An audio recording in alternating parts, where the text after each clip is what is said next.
Welcome to Breaking the Line. Here we are for the March 19th, 2025 podcast. We are right in the middle of the craziness of youth soccer at this time of the year, Doug. Good to see you. You too? Is there ever a time when it's not craziness? I think back in like 1998, maybe. Yeah, Um, it's true. but now it's just a degree of crazy. Yeah. But I think It we're does. certainly at the peak of the sine curve, as they would say, in terms Yeah. of crazy. Yeah. Yeah. It ramps up. Uh, you're starting to get into that part of the season where the playoffs and all that starts to come into view, and that definitely raises the temperature, and along with all the other stuff, which we're going to talk about today. So yeah, here for it. Love it. Well, we have, I don't know if we love it or not, but it is a Yeah. reality that we exist in. That was sarcasm. I All just, right. All right. yeah, sarcasm. So we have, it's starting to get to playoff, look forward time. Some teams have qualified. Some teams are in the heat of it. Spring season starting. That's kind of just normal. But then you add there's tryouts going on in a large part of the country because, again, back 20 years ago, tryouts were pretty much all in June and July in most of the country, outside of California, which is there. I don't know why California is crazy like that early. But now in a lot of places, tryouts have moved into February, March. Certainly by May, almost everybody is in that. So we're in the heat of that and all the club switching and where should I play and what should I do for the coming year, which is complicated even more by the fact that some of those players aren't even done with the current year, which is a really sort of Like, how do you run complicated. it? How do you run a team like that, Christian? How do you pick your team for the next year, 5 months or 4 months before the season's over of the current year? Yeah, I don't know. I mean, in the Midwest, the high school girls programs are done from a club perspective. They all play high school in the spring. So it's a little easier for them to do February, March tryouts because then everybody goes to high school and they come back for the postseason in June. So there's a Hmm. little bit of weirdness there. But when you're in the parts of the country that are actually doing tryouts and then still playing the remainder of their games. I think a lot of those teams or clubs try and push the tryout to April or May, so they're shrinking that weird time of planning Yeah, for next year.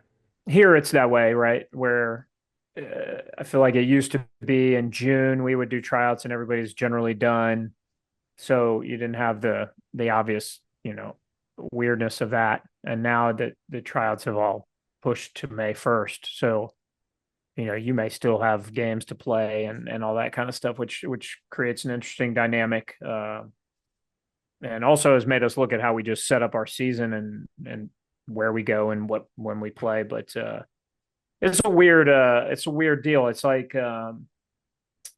if I move it earlier, it's going to be more successful. Maybe I don't know.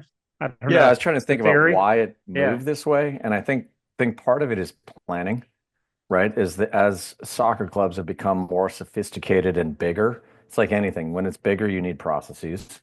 And as probably the economics have increased in soccer clubs, there's a need for more planning because you got more people on staff, you got facilities to pay for, you got all that. So that kind of pushes all of this earlier in terms of a business process. People would like to plan on a farther advanced calendar.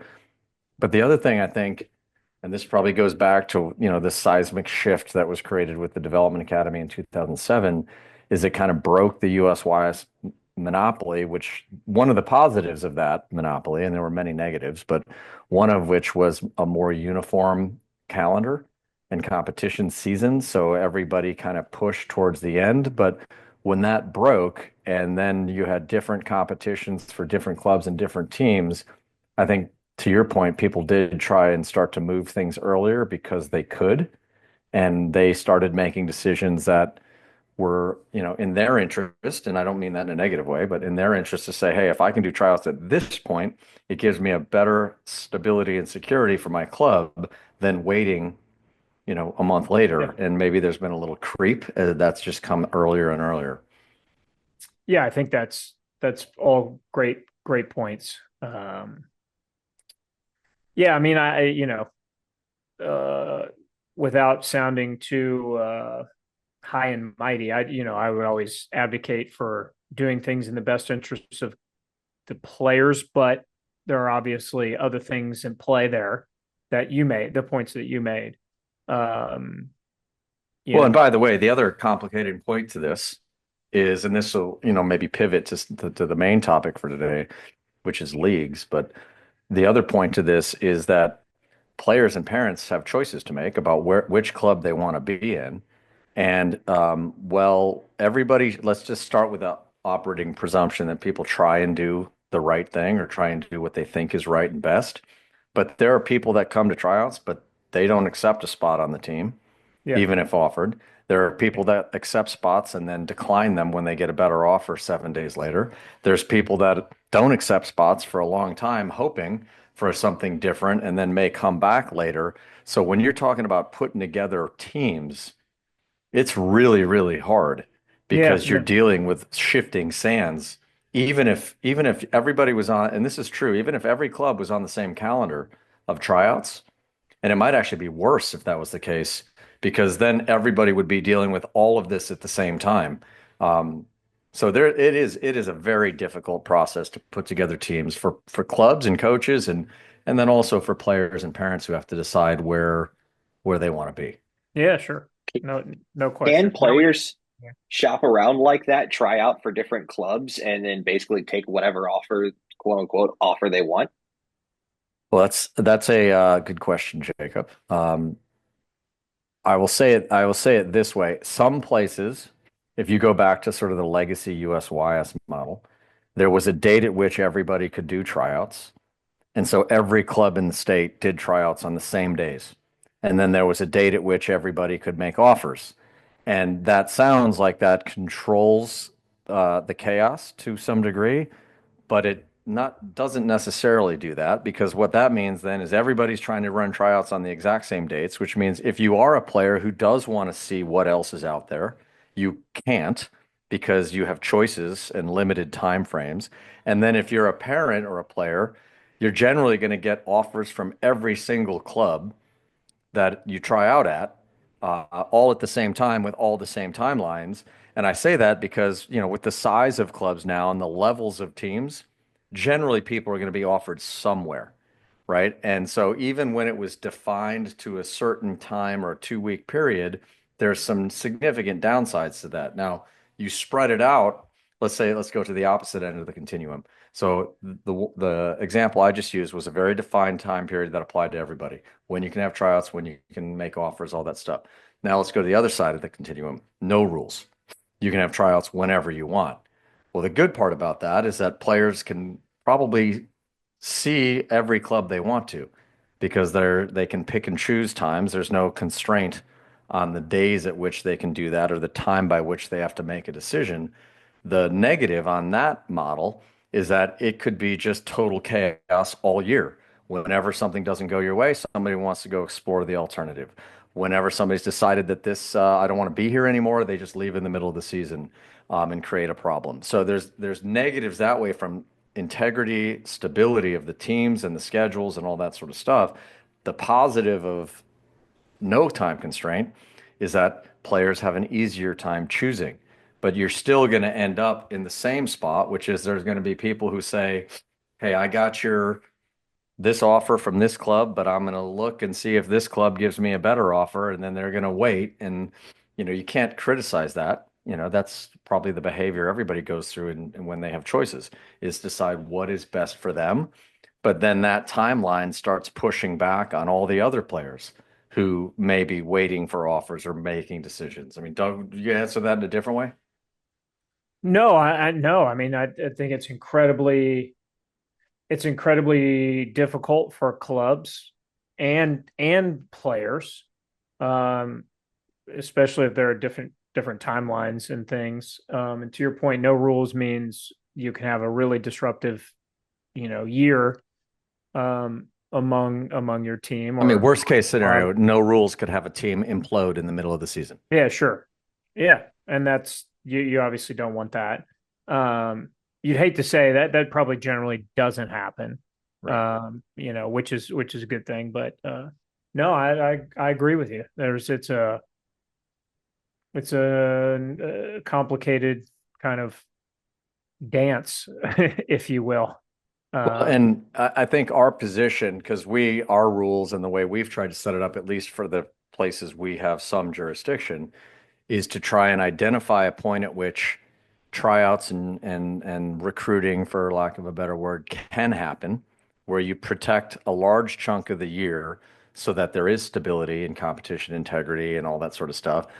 And then you create an opportunity for a long enough period of time that players who feel like there's a different alternative or maybe a better spot for them have the opportunity to check that out and to see if that's a better spot, because we do think players and parents should have the ability to kind of choose between. And in order to do that, you have to create a time period for that to happen.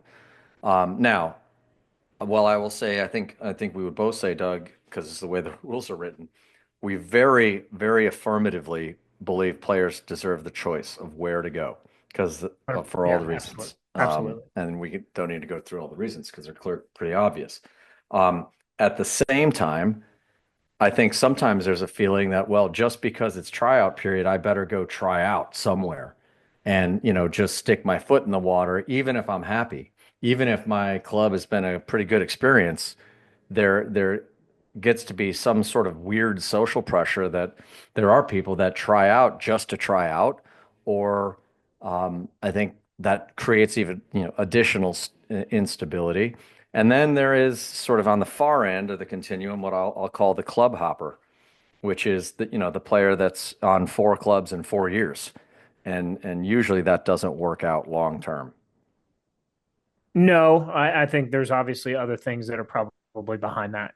Uh, whether it be parent, parents' unhappiness, or at every little thing or whatever, or failure to look at the long term, you know, development process and where you're at on that and how that works. Could be a myriad of things. I think generally, if you're happy in a place and you feel like you're getting better and you're challenged and you're getting the exposure that you want to move on to the next level, if that's what you want, then you're probably in a good spot. Um, but no, I get it. I get it from the big picture perspective of wanting to see what else is out there, having a right to choose, and you know, um, what I will say about that is that the clubs and the teams also have that right, Yeah.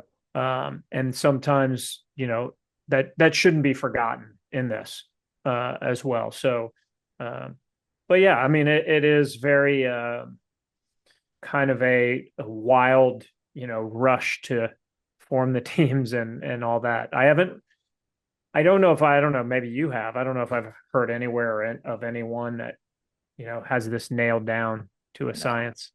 No, Yeah. and what I would add in this, like some very unofficial math here and guesses, so nobody scream about it, but I would guess that the average player, if we start at U8, so let's get rid of the first very level entry rec program that they're a part of, but from U8 to U18, I would guess that the average player is going to play for 3 to 5 different clubs You over those think 10 years.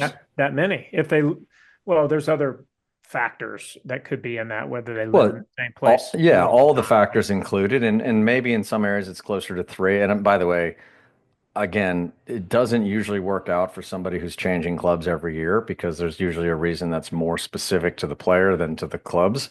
Um, but there are plenty of times where a player is in one club and it's time for a change. It's Yep. time for a change because the player has outgrown the level. It's time for a change because maybe the player can't perform at the same level as they did at different years. It's time for a change because maybe there's just not a fit culturally or with the coaches or whatever it may be. That does happen. Um, but I would say most players, Doug, I think it's pretty rare for a player, and we don't say this, I think, with any sort of positive excitement, but it's pretty rare for a player to be in the same club from U8 to U18. Yeah, you probably have to, you know, figure out where you belong, and that and at some level that probably requires some change. Yeah. Whether you kind of reach your peak of development in a certain environment, and now you need to find a new environment to keep going. Whether it means an environment that you're in has gone past you, and then so you now have to go find another environment because that's gone past you. So I think, yeah, I mean, five would be a lot to me. Yeah. Three sounds maybe Three better. sounds like it makes some sense, Well, but lots of things can happen that change that. well, and look at where it's most likely to happen. When does change most likely happen? One is probably whenever there's a change in competition format. So you go from 77 to 99 or 99 to 11 aside. There Yep. are changes there because, a small club may not have enough players to accommodate, as they Yep. go bigger. So that's a time where there's somewhat natural changes. And this is a preview of the bulk of the rest of our discussion.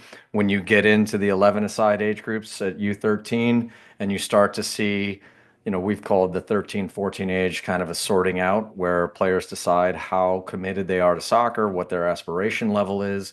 And quite honestly, if you have a group of 15 players at U11 and U12, at U13, let's just say, again, very rough math, five, five of them are going to say, hey, I really want to shoot high in soccer, and it's going to be my priority. I want to play soccer and soccer alone. Five are going to say I like soccer, but I'm going to do some other stuff. And five might say I'm not sure if I'm going to continue, and if I do, I want to continue at sort of a low commitment level and Yep. time commitment. So you'll see a natural shift at that 13, 14 age, and then you see another one, what I guess we can call it in the more senior age groups at 16, when you really start to get into the recruiting age, and you see a further, generally, I would say a consolidation of talent nationally and a Yep. consolidation of talent, within local environments where, again, like in theory, like is supposed to find like. Yeah, I Um, think and like aspirations are normally kind of come together, right? So those who are like, yeah, I really want to pursue playing at the next level, and those players seem to, migrate together um, at some level where at those ages, sometimes, kid who might have thought, yeah, this is, and then now I have second thoughts about this, and maybe this isn't what I want to do, because there is a commitment that is required to do that, and that's a reality. So yeah, I agree. I agree with you with those time periods. I think that's right. Well, and so this will be, I've teased it twice, but maybe the official segue. One of the things driving this on top of the normal stuff that drive change, which is, hey, I'm finding players of more similar aspiration. That's one driver of change. Um, I am falling behind, or there's players around me that are passing me. That's a driver of change. Uh, I'm not playing the position I want. I'm not getting the time I want. There's a cultural misalignment between club and coach, whatever. All those things drive change. One of the biggest things in today's soccer world in 2025 that is also driving the change is the infamous question of what league is the club in? And that has added another layer of chaos, complexity, all unintended, I think, in many ways, which is maybe that's an optimistic way of looking at it, Doug, but that has created a very, very complex and complicated environment that people are dealing with now. And we're going to talk a little bit about that in the next segment. Well, as that's a great segue, Christian. But Thank you. now we want to just recognize some of our sponsors. Nike is a proud sponsor of ECNL. Nothing can stop what we can do together to bring positive change to our communities. You can't stop sport because hashtag you can't stop our voices. Follow Nike on Instagram, Facebook, and Twitter.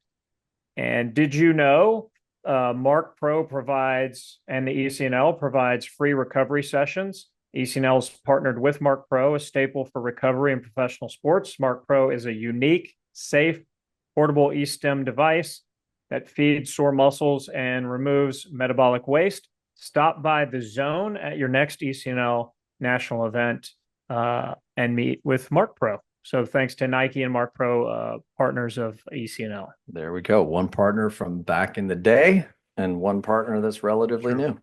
It's true. It's my first sponsor read. There you go. You did a good job. I feel like I got some sore muscles that need some help, and I feel like I got to, probably wear this swoosh. Yes, we do. We do.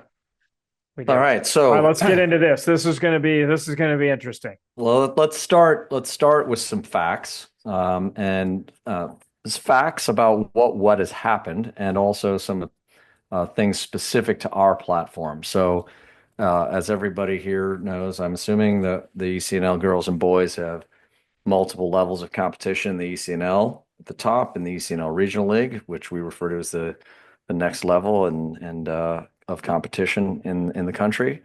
And there's been a lot of movement and change on both of those levels internally at our platform. So, Doug, you want to run through some of these changes by boys or girls? Or you want me to run through them?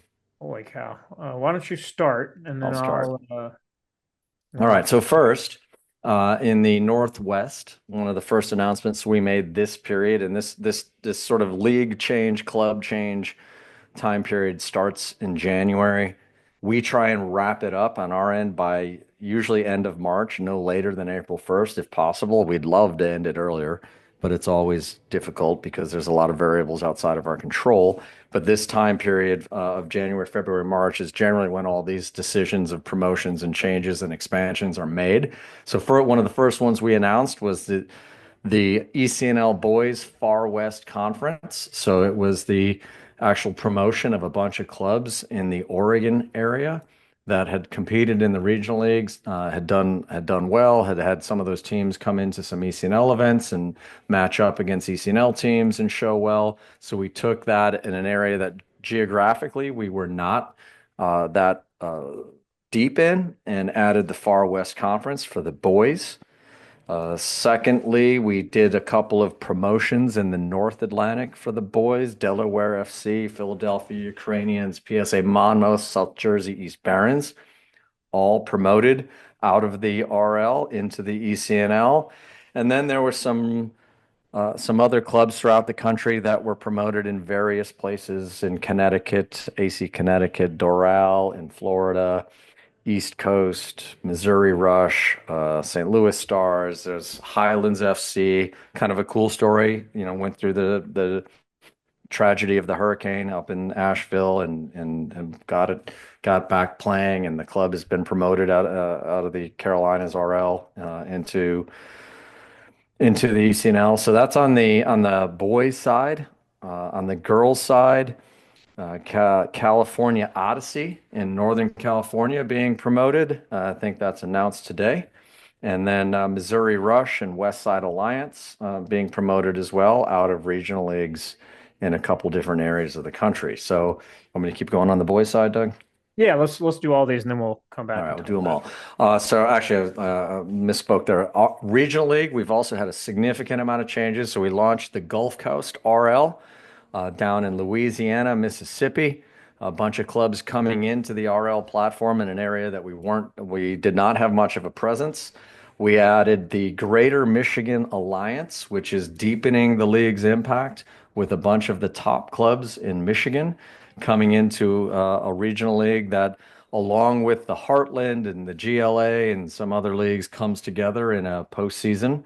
So winners at multiple of these different RLs in the Midwest all come into the postseason. So a way where we're reaching more clubs, more players, and providing a pathway. The Golden State and NorCal, we have two RLs in NorCal. One that is connected to the NorCal Premier Soccer League, which is a league of about 80,000 players and teams working their way up there, and one RL in NorCal that is focused on ECNL clubs and deepening their player pool. Those are on the boys' side. Greater Michigan Alliance is also on the girls' side. And then we have a couple more things coming in the coming weeks that aren't public yet, or not totally over the finish line yet, but some significant growth in the RL, some significant promotions from the RL to the ECNL. One of the cool things about the regional league is that all these regional leagues they come together in the postseason into four playoff events. So like where we're talking about Michigan, we obviously have the Heartland Regional League that goes all the way from Nebraska to Wisconsin. You have the GLA, which is in Indiana, Ohio, Pennsylvania. Now you have the Michigan going deep into the Michigan club market. And there's other additions there. We have lots of clubs that have been added in ones and twos to existing regional leagues around the country. But they all come together. So no matter what regional league you're playing in, you can play for a regional league national championship, which is, I think, really cool. And we will wrap this all up. Our plan, anyway, is to have one, what I call it the final release towards the end of March, early April, that sort of sums up all of the growth, change, and expansion of the league. And we are really excited about the number of clubs that have wanted to come into our platform and our pathway, the performance of clubs within it. And as you'll see when this release comes out in a couple of weeks, we have significant growth and show really strong stability across all ECNL platforms and levels. Yeah, and I think the thing I would highlight there is just the clubs that have been promoted from the RL into the ECNL, and that is something we committed to several years ago that if we were going to do an RL, that there had to be a pathway, and I think we've proven year in year out that that's where we're going to look and see where the next upcoming clubs are, and bring them into the ECNL. So I always think that's really really cool, and it's kind of interesting because I know you were in this meeting and I was in this meeting way back. We've talked about this before when we were all trying to get into the Red Bull League the second year it was, and I remember finding out that my club was going to get into it, and how exciting that was and how it changed the face of our club and what we did and how we did it. So that's a cool, I think that's a cool part of this, and just being able to grow the game more and more and get it into more areas and more ability for these clubs to improve and get better and help. And I think that all trickles down to the players. So that part of it, I think, is really the interesting part for me. Yeah, I mean, we are one platform in the broader landscape, so we can talk very knowledgeably about what's going on in our platform and what's important to us within that. And one of the things in that is the importance of rewarding performance and providing competition. And it's actually one of the core values of the league is to provide pathways based upon performance, because as we talk about, if competition is good for individual development and team development, then it has to be good for club development. And so we want to have a way where a club can come into the ECNL pyramid and earn their way through it within a season, to events and then postseasons and finals, and then also season over season move up levels of competition based on what happens on the field. The irony of that, if you go back, our history, we started with 40 clubs that were invited in by just people who wanted to play each other more in 2009. And then for many years, it was a expansion process by paper of applications. And then for at one point, way back when, it was actually membership vote. Then we changed that to be just Right. board decision because that got to be out of control. Well, the membership was then their vote was for their board member, right? Yeah, so we changed it from the member clubs had to vote to approve who was added to actually know the board representative elected by the clubs was now in that position, which was just better in every sense of governance and conflict.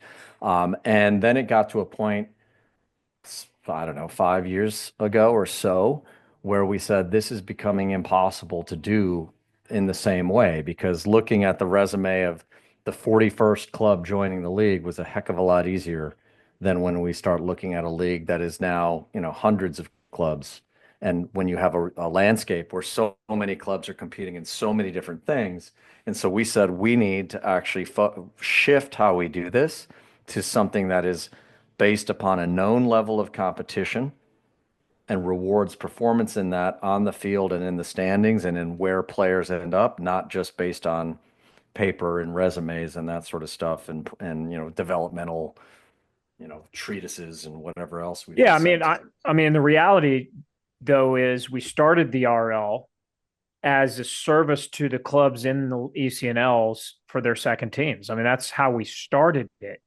And then I think what we realized is that the paper applications and trying to go through, that process, to your point, just doesn't make Well, a and part of sense. it's And because of the fragmentation, right? yeah, Because if we would get a paper that, two clubs or three clubs in the same area would claim that they were responsible or largely responsible for the development of the same player.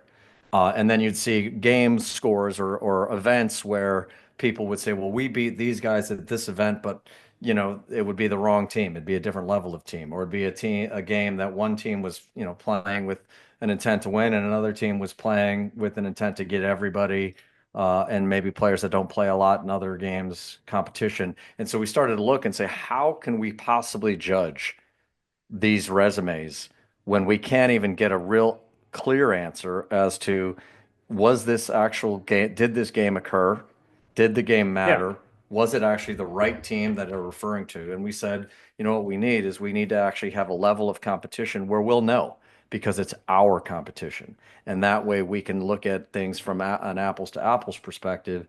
And that was then the genesis for the growth and saying, let's build out the regional league to be a really robust competition that has tremendous value in its own right and what it provides, but yeah. that also provides almost a clearinghouse where we can say that's where we're going to look for results because we are generally going to know the level of that competition across the country because of our knowledge of the clubs.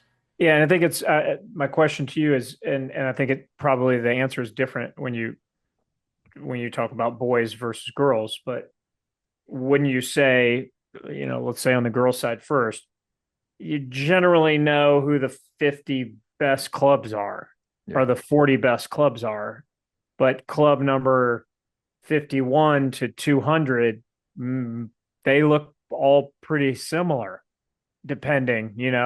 So to your point, instead of trying to make these decisions kind of off of paper, having that clearinghouse or that ability to just see it on the field is, I think, super important. But the other important, and I'll just go back and say on the boys' side, it's a lot harder because there's more good teams, and maybe there are clubs out Deeper there. player pools. Yeah. Yeah, it's deeper, right? So it's tougher. But the thing I always want to say to reiterate about the RL is it in and of itself is a platform that is sustainable and can provide you what you need for your players because there is a competition, there is a pathway to postseason, and all that, and there's exposure to college coaches. So all that exists within that platform in and of itself. So you get that, and then, oh, by the way, the other piece of it is, that's where we're going to look to determine who should, who should move up. And it's a hard process. It's a real hard process. Especially Yeah. it was easier at the beginning of all this, don't you think? It was a little easier. Although Well, I we think made some. it's a bell curve. I think it Yeah, was easy at the beginning. It got really hard, and then I think it is getting better now because we do have the ability to look at our own leagues and say, yeah, how did this club do within their league? How did they do when they went to the postseason and played the best from other leagues? And then generally, from most, how did they do the second year? Is it sustained? Is the level of performance sustained? And then you add things like how have individual players done? Because some players have moved up, to our go, I'll sure, go all the way back to the tryout point. Some players have moved from a club to a club in the ECNL. That's actually not a bad thing, because it documents development. How have players that have gone straight from the RL gone straight to college? How have they done? What have they done?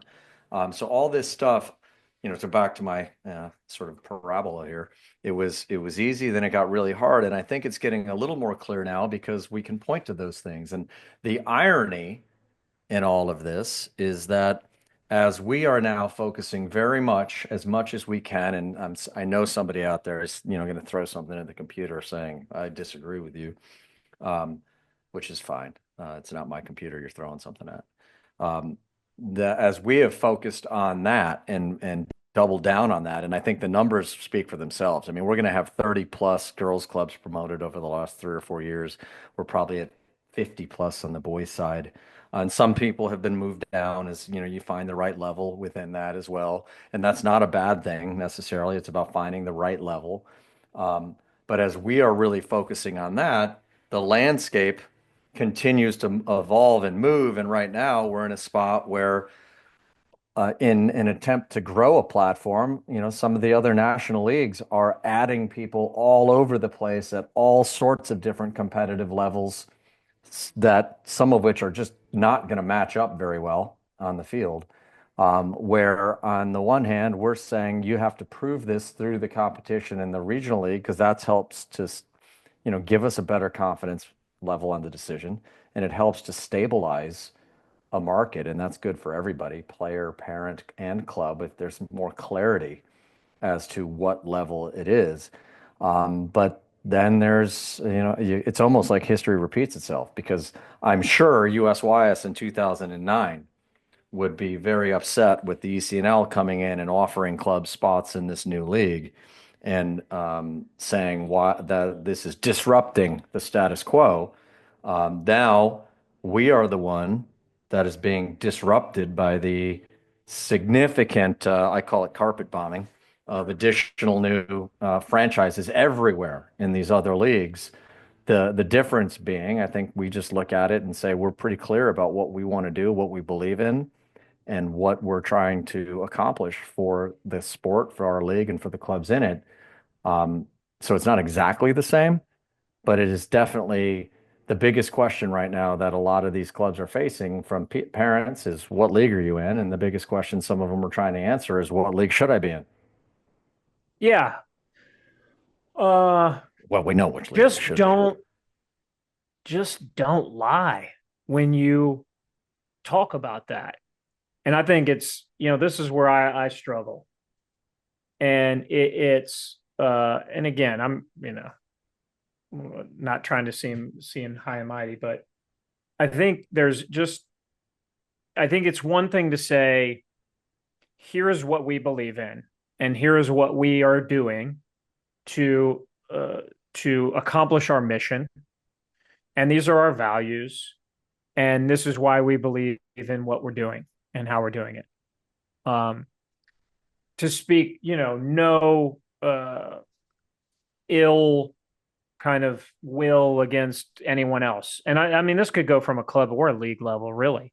Yeah. Like one thing I always tried to, Yeah, they echo each other, right? Club yeah, recruitment of players yeah, echoes to some degree league quote yeah. unquote recruitment. I think that's right. And I try to always just talk about what we're doing and what we believe and how we're going to do it and leave it at that. Because the reality is probably I don't really know what maybe that other club is doing anyway. So it'd be hard for me to speak on that, and it would be disingenuous to do that. And I think I say the same thing about the league stuff. It's like, you know, just don't lie. I mean, Yeah. talk about what you're doing and how you believe that's the best thing, and what your beliefs are, and then the chips, people will make their decisions regardless. But I do think there's a lot of misinformation and a lot of misleading information that gets thrown out I there. think the And I'm not technical saying term misinformation and disinformation. yeah, and it's frustrating. That is frustrating to me. Yeah. Um, you know, now I've been in this 30 years. You've been in this for, not quite that long, but close. And so you're a little bit maybe more confident in where you're at and what you're doing. And maybe there's a young person out there who's fighting and scratching and clawing, and that's the way they do it. I don't know. Or a young club and they think that's the way they got to do it. I don't know, man, just don't lie. That's that's all I'm saying.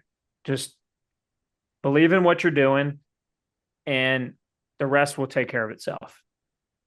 Yeah, I And mean, we talk a lot about clarity of purpose and value.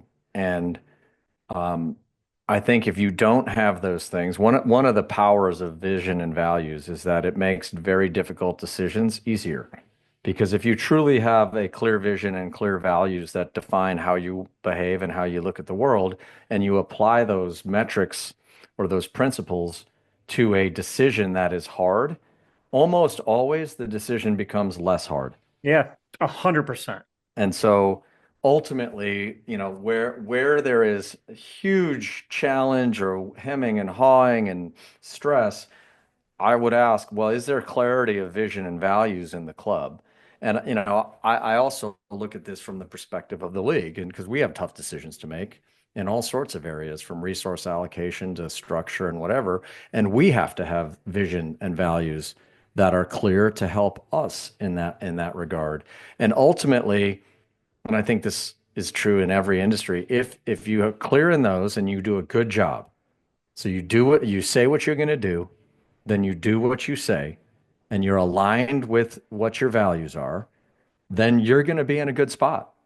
Whether that's a club in your development, regardless of what league you're in, by the way, or whether you're a league in providing consistent service, because that's what people want. They want clarity, they want transparency, and they want to have expectations that are clear and met. And I think people get caught up in all sorts of other stuff, and promises is the biggest one. Promises of fairyland and promises of what's going to happen next. And I think as they say, the best predictor of future behavior is past behavior. And it's really, really challenging right now because I know a lot of clubs are trying to make good decisions on this. We say all the time, leagues don't develop clubs. I mean, that's one of our core values, Yeah. actually, is that the leagues don't develop clubs, club develop clubs, and we need to support the people that do the work. That's core to this. The DNA of our league is to support the clubs because the clubs do the work. And I think a lot of times people may not recognize that 90% of what your players are going to do is going to be determined by them in your Totally. environment of training, and the Yeah. league is going to add, some, ice cream on top or a cherry on top or whatever. The league's going to add some things that can help or hinder. But you need to focus first and foremost on what do you believe and what's going on in your own environment before the league even, matters that much. The league is a shortcut in some ways. Yeah. Yeah. I mean, it's, What I mean by that is well, it like the can league be, is a shortcut to yeah, it could your be your decision. lazy. Yeah. I Yes. mean, it can be lazy for sure. I think even Matt Crocker said this, US Soccer, what's he, is he the sporting Technically, director? sporting director, yeah. Sporting director. Yeah. He was on the last podcast and we did the interview at the symposium. He said, even said, as it relates to US soccer and national teams, he knows that 95% of the work is done at the club level. And I think we know that, and we've always known that, which is honestly probably the fuel that allowed this league to start and go, is that we recognize that from the beginning. We all believe that. Uh, we were all doing it, so we knew all too well, right? Um, but yeah, I think it's hard. It's hard to cut through. It's hard to cut through the misinformation and Yeah. disinformation. It's hard. It's hard. And in a lot of ways, it mirrors like society. It's just hard societally right now to do that as well, right? Because there's so much access to All right, we're information. not we're not far away from deep fakes and cheap fakes coming here in Right, leagues. right. Yeah, right. So I don't know. I mean, I would just, uh, I respect those people who say this is what we believe, this is what we're trying to do, and here's what we're going to do for you to try to achieve that. That's it. That's where it is. And then you put your money where your mouth is, and it works out for some people, it doesn't work out for other people. That's a fact. And that's okay. But that's how I think how you do it. Yeah. Um, And it's really hard to because some of this is so subjective in ways that it can be really hard to kind of determine. I think you and I were talking about the car example, right?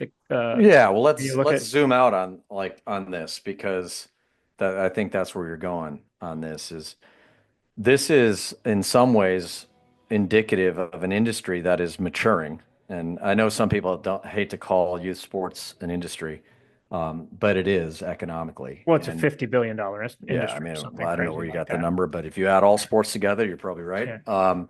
And one of the realities of that is it's youth sports, so it's not like widgets. It's not like a product in that sense. And there are different things that need to apply to it that I think probably have to impact some of the economics. But it is an industry that's maturing and becoming more and more competitive. And the example you're referencing is we talked about you know, the premium car market, right? Yeah. And so whether you're looking to buy a Cadillac, a BMW, a Mercedes, an Audi, whatever, you probably drive a fancier car, whatever the fancy car is, the reality is there's always going to be choices.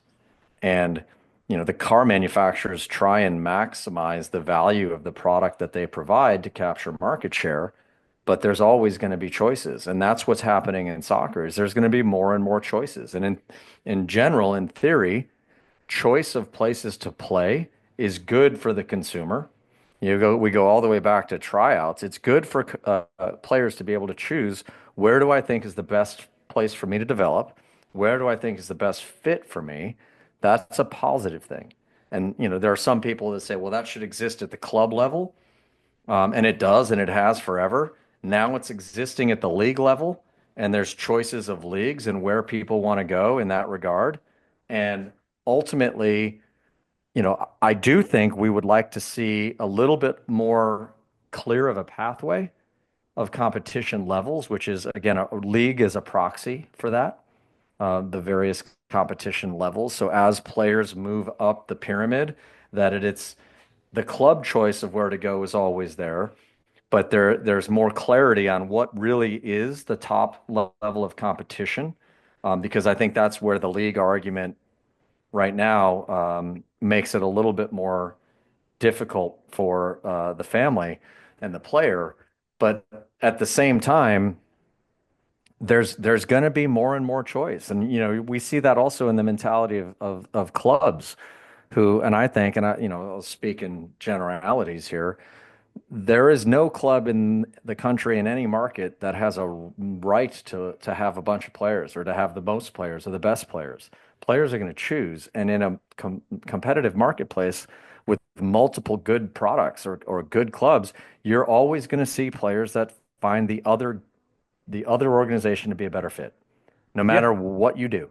And I think that increasing competition is something that soccer is struggling to deal with right now. And that's maybe adding to the temperature in the room. Yes. I think, I don't know if I could say it better.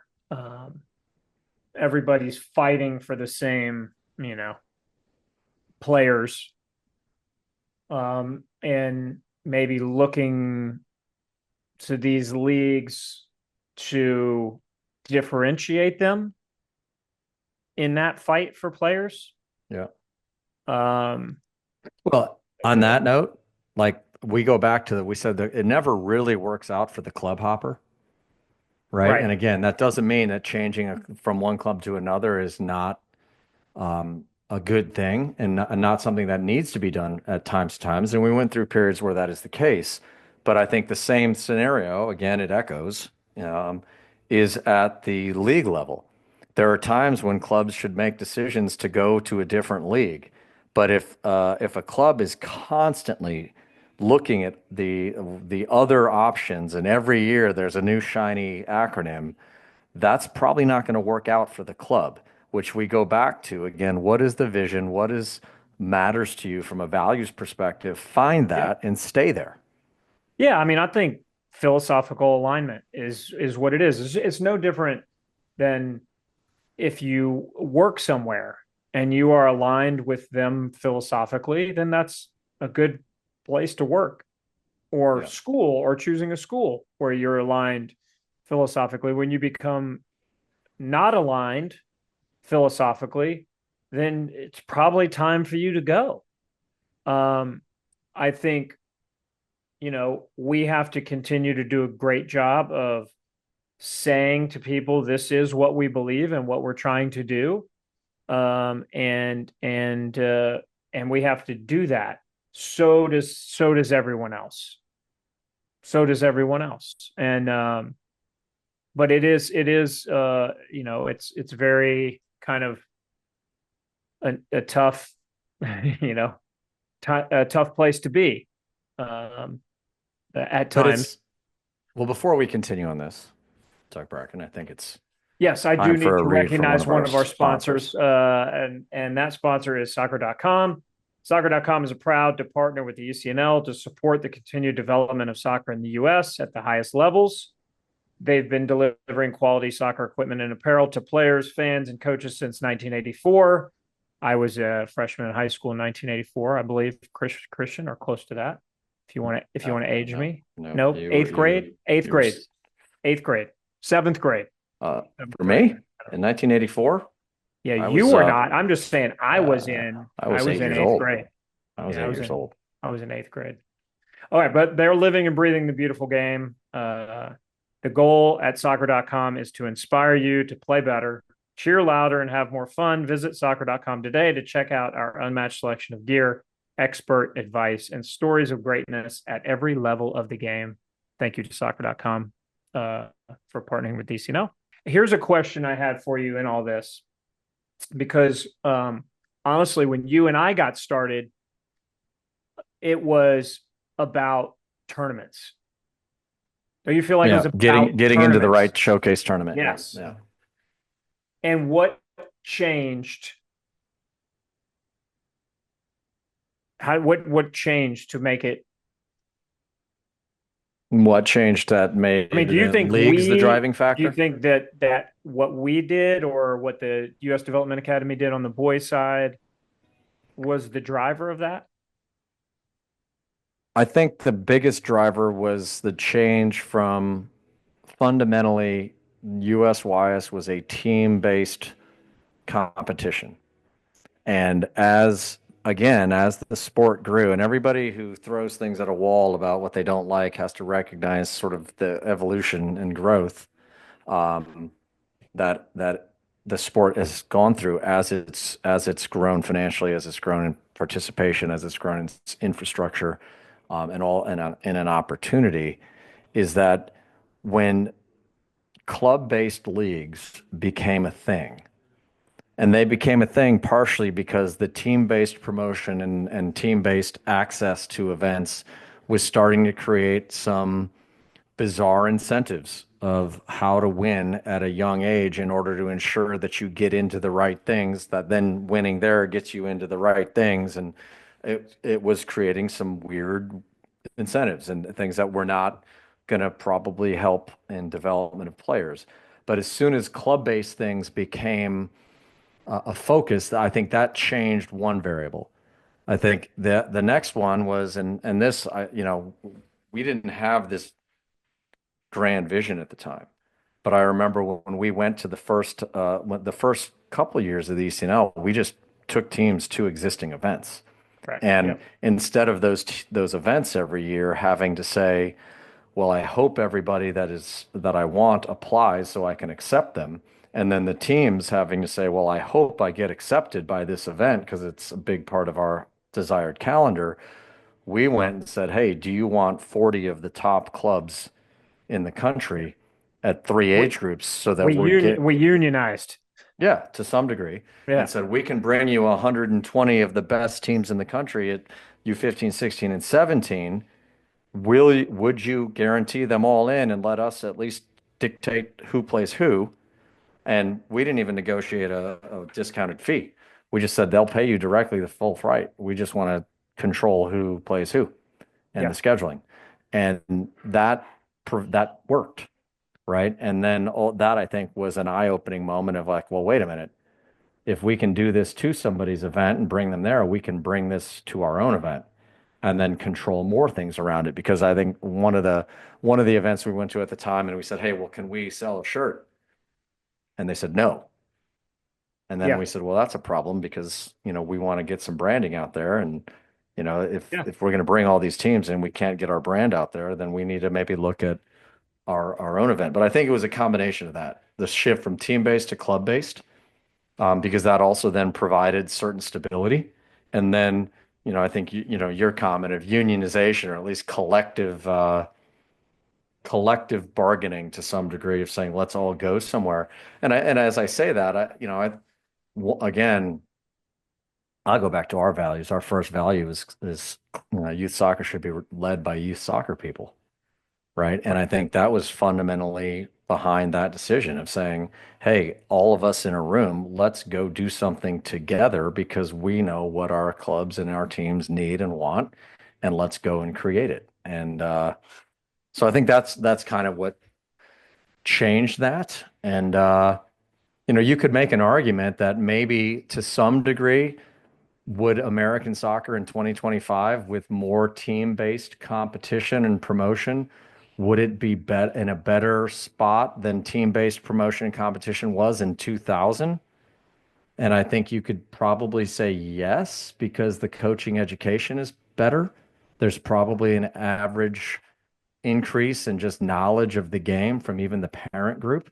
So some of the really weird things that you saw of just kicking, running, and fast kids up front Yeah. and the back, I mean, it But still more exists. players too, and more players who played at a high level are coming into coaching as well. You would Yeah. agree with that, right? Yeah, yeah, yeah.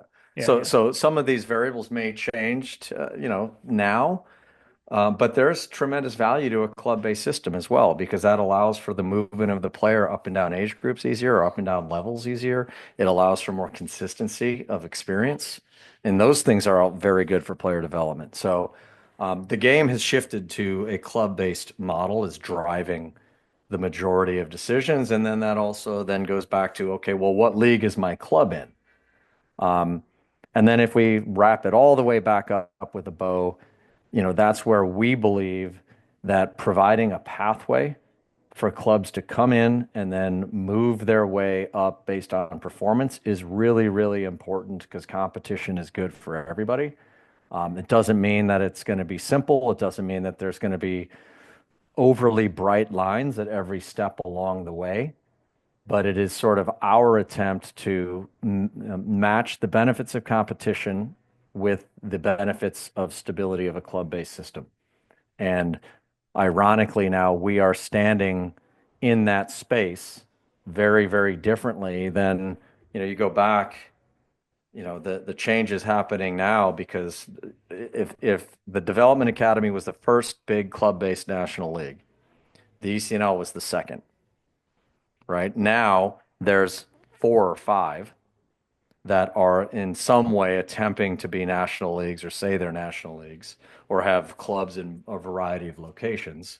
Many of them have just rebranded and changed their name with the exact same program and the exact same leaders, Right. which, Right. you know, uh, whatever, right? But it's all, I think, an indication of the value and the impact of the national club-based league status. And then the question goes back to you, given that this is a competitive market, and given that these other organizations and leagues exist, it is incumbent upon all of them, us included, to say, well, who are we? What do we stand for? What are we going after? And how good is the product? Because in a maturing industry, competition is a fact of life. And we've gotten better through competition throughout our history. We will continue to get better because we're going to embrace it, but we're going to embrace it under the auspices of our values of youth soccer led by youth soccer people. Leagues don't develop players, clubs do. We serve them. Competition and pathways must be inherent in everything we do because we celebrate merit. All those values that we talk about at every AGM, they're not just phrases. They're things that are embedded in our structure and our decisions. And you can see that even in these press releases. I mean, the joke of the last several years is, the majority of soccer press releases now are a bunch of words that don't say anything. right? And I would like to think that if you look at our press releases on the clubs that we've promoted, we're pointing to performance and achievement and things within our own platform to say that's the way you get move up. That's the way you develop. And that's basically how you create stability. And stability is necessary for growth of anything. That's my So, soapbox. so that was a good one. I'm going to give you another one to wrap this thing up.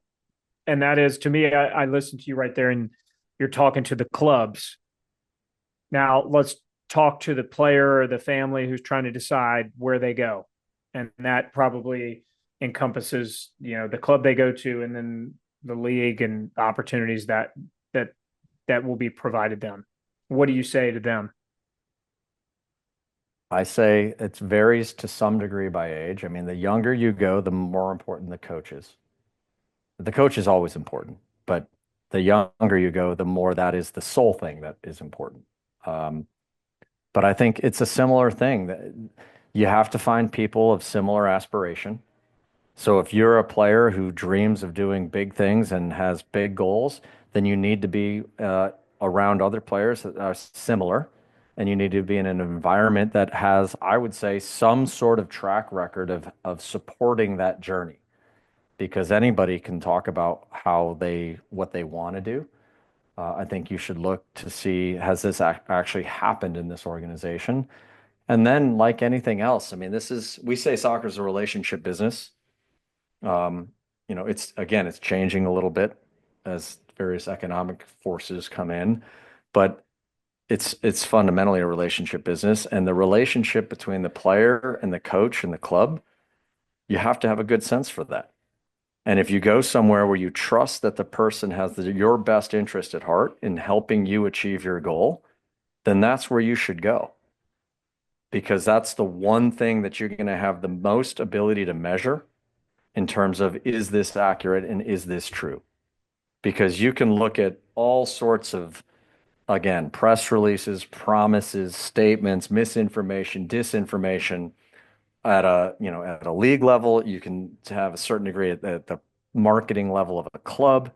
This looks cool and trendy and, this is a promise and that, but you have to be able to sit down with people and you have to go into their environment. Actually, I think if you can go train with somebody, I'm a big fan. I don't like tryouts where you just try out.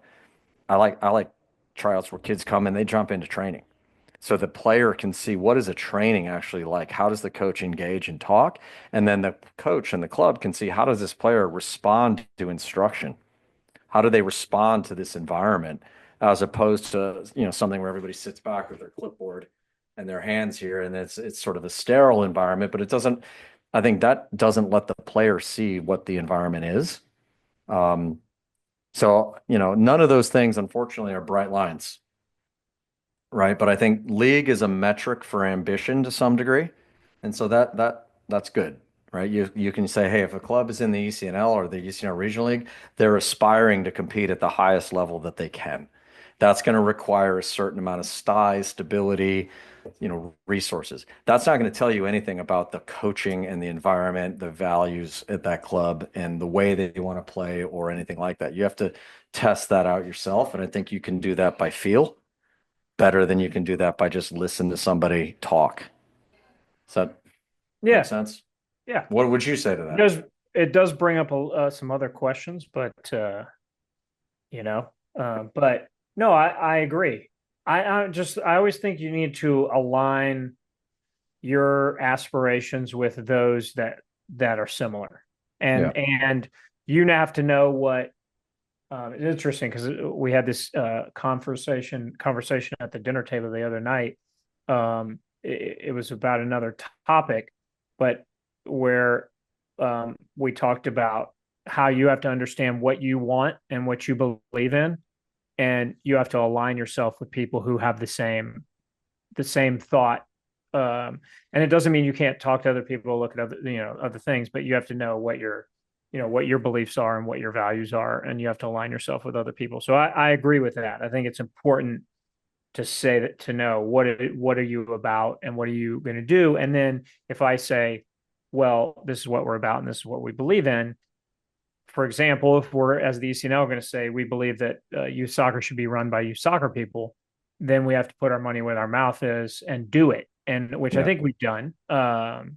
You're a soccer person, I'm a soccer person, everybody on our board's a soccer person. Most of the people on our staff are soccer people, right? So I think that's the next piece of it. Do you have a track record of doing what you're saying? Yeah. Well, yeah. It's one thing to say it, then you got to do it. And that's Yeah, where I think you have to look at what has happened here in the past. Has this happened, or is this just a fantasy land? But I think the other value to that, and this I think is true for players within clubs, and it's also true for clubs within leagues, is that in a normal competitive industry, there's going to be ups, downs, challenges, opportunities, everything. And so, in the same way that, one of the criticisms of the NIL era of college sports is that, if it doesn't work out, somebody just jumps ship to the next school, right? yeah, And one of the criticisms directed towards the club hopper in youth soccer is, hey, it doesn't work out in one place, you change. It doesn't work out there, you change. It doesn't work out there, you change. At some point, it's not there, like maybe it's it's you, you. Yeah, right. right? And again, if that's the way that clubs look at leagues, it's going to be hard. But if you can be aligned and say, I believe in what these people, this organization says and does, well, then it's the same way that visions and values help make decisions simpler. Alignment in that way also helps you go through the inevitable ups and downs and still be on a trajectory that, business school would call up and to the right. Yeah, Because no matter what, you're going to look and say, you know what, these are the people that believe what I believe. We're going to go through this together. And that's how, over time, you build incredible things because anybody can pop up and anybody can have make a promise. Anybody can be a short-term pop. It's a very different thing to sustain leadership and sustain excellence and sustain growth over time because that requires alignment and stability and innovation consistently year after year after year. And ultimately, that's again, past behavior is the best predictor of future behavior. And people that don't align with others in vision and stay with them through that miss out. I think Naval Ravikant is a big Silicon Valley, I think, investor. And one of the quotes I saw from him once that was unbelievable is the best things in life are always long term. So whether that's financial investments, yeah, whether that's personal relationships, whether that's business growth, if you don't have a long-term time horizon, you miss out on all of the best opportunities. yeah. It's the difference between fun and happiness. There we go. There we go. That's a way to make it nicer. Yeah, I use smaller words than you. Yeah. Well, no, but All right. you just made it feel better. Yeah, thank you. All right. Well, let's wrap there with our last sponsor. ECNL is pleased to announce Quick Goal as the official goal provider and partner for ECNL Girls and ECNL Boys. New partnership created to support the growth and development of the country's top players, clubs, and coaches. At all national events, including national playoffs and national finals, the Quick Goal Coaches Corner will provide hospitality and social space for ECNL Girls, ECNL Boys, and collegiate coaches. Quick Goal will also be the presenting sponsor of the national championship winning ECNL Girls and ECNL Boys Coaches of the Year and the ECNL Girls and ECNL Boys Goals of the Year. Quick Goal looks forward to helping ECNL continue to elevate the standards of youth soccer and provide more opportunities to players on and off the field in the coming years. I have a bunch of Quick Goal products in my backyard that we've helped contribute to the financial success of Quick Goal. It's a great product. That's My right. kids are shooting at it every day. Time for Bracken's Brain Buster. Let's do it. We got Jacob and Reed to join in on this as we always do. The powers behind the camera and the audio, Jacob and Reed. We did our last couple podcasts. We recorded them when we were at the symposium, so we haven't been on here in a while. And so, in that spirit, my question today is: what are your favorite podcasts and why? Get Christian. Don't give me like 40. Give me a couple. All right, I'll do that. I'm gonna I can go. do I'm that. gonna go you first today. Me first. I never go Yeah, first. I know. You're welcome. All right. I'm going to give you a couple. Okay. Number one, first one I'll give you a little shout to Ryan Hawk and the Learning Leader. He came to the symposium a couple of years ago, interviews leaders in all fields, sports, business, military, everything. Really interesting guy. Really enjoy that podcast a lot. Second one I'm going to give you is Founders Okay. uh, by a guy, David Senra, I believe his name is. He basically goes through books, autobiographies, and biographies of history's greatest entrepreneurs, and then basically talks through what he's learned from them and compares and contrasts various entrepreneurs and their path and their journeys with others. Really, really interesting. Um, and then, sometimes just because I want to get my head into a different space, I listen to We Have Ways of Making You Talk, which is a World War II historical deep dive into all sorts of parts of World War II, which I just find interesting sometimes. Okay.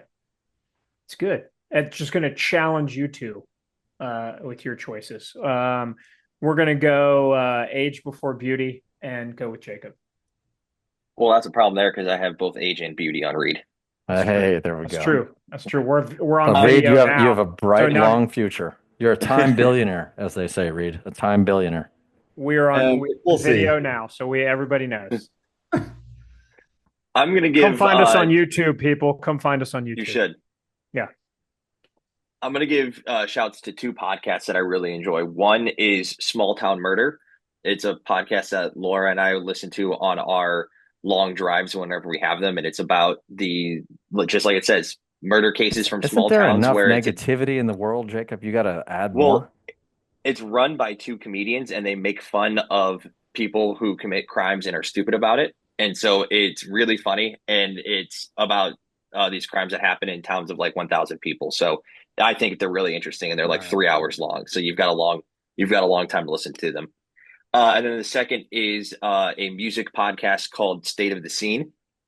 I am big into punk rock, heavy metal music, and these are the two go-to people for anybody in that scene. They do music reviews, they do news, new singles, things like that. And so they are a weekly listen for me, and have inspired me to create multiple album of the year rankings and keep track of every album that I listen to. All Music right. I think aficionado. I think that's pretty good. No pressure, Reed. Well, first off, the correct answer, breaking the line. There you go, Reed. Love it. Winner. Boom. Now, if I had to say, Winner, chicken dinner. if I had to choose the second one, which keep in mind there's a gap between first place and second place, but if I had to choose, there's one called Up and Vanished, and it's similar, Jacob, to what you said. It's kind of like a small town murder mystery, kind of like You guys Definitely got listened to that thing. before. It's a good one. I concur. Yeah. But yeah, not a huge podcast guy, but I think stuff like that's just really interesting to listen to see where it goes. Great shout on breaking the line. Definite gold star for Reed today. 5 stars, Okay. actually. 5 Yeah, stars, that's right. and 5 click gold down stars. to subscribe. Something like that. I think that's what you're supposed to say. Yeah. Mine, I always listen the weekly with Jon Stewart. Jon Stewart is incredibly funny. And he always is willing to have anybody on and have any conversation with them, which I think I respect that. We need to have more conversations with each other, even if we disagree. So I like that. And then big sports. So I'll listen to like they'll do a best of the day Dan Patrick show or best of the day Colin Cowherd, sports thing. And that's how I catch up with my sports. So those are my go-tos. Lately, I've been walking on the Stairmaster, so I've been getting into a lot of podcasts. There you go. Stairmaster. Yep. Yeah. It's kind of weird to walk on some stairs that actually don't go anywhere. Dude, see, this is you're old when the Stairmaster becomes an exercise tool. That's so true. So true. I'm leaning into it. That's all right. So am I. So am I. All right, so that's it. That's all we got, Christian. Jacob, Reed, thank you guys. Doug, thank you. Hopefully that was interesting. Doug, give a plug on if you have questions, where you send them to, and we'll see everybody in a couple of weeks, or everybody will hear us. Doug? Yeah, if you have questions or topics, you can send them to info@theecnl.com. That's info@theecnl.com. I think also there's the ability to put some comments or questions in where we post our website, or sorry, our podcast. So pretty easy to find, but I'd love to hear from you. Happy to answer your questions and tackle the topics you want to hear. All right. Thank you. That's it.